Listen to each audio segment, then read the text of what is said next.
Bakit po ba pag may nangyayaring gulo dito, ako pinapatawag ninyo? Hindi pa ba kayo nagkasakot sa pagmumukha ko? Ako kasi sawang-sawa sa pagmumukha ninyo. Ano? Baka makakuha ka ng impormasyon para mahuli namin kung sino yung hayop ng gumagawa nito. Alam mo, Chip, pag-iisipan ko Ayoko.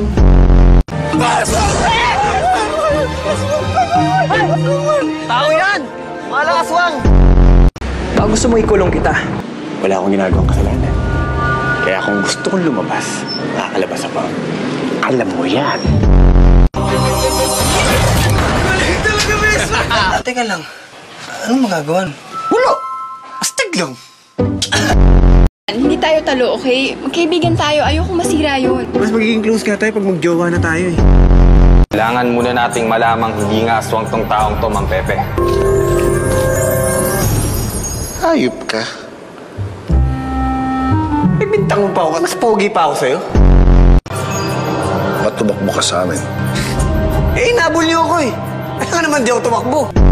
Pero hindi ko nagagamitin yung gawa mo. Bakit naman? Pinaghirapan ko to eh. Eh, nagmumukha ko Ninja Turtle dyan eh. Ang gusto ko lang mag-ingat ka. Mas tao yan ah. Masama. Parang ikaw. Ay, hindi nga pala. Mas salbahe ka. Dahil at least siya, hindi niya ako niloko. Bakit saan naman tayo napunta dyan? Ano? Nagulat ka, no?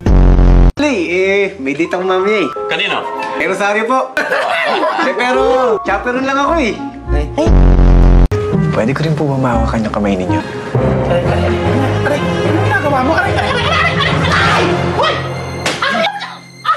Hindi ka aswang? Hello!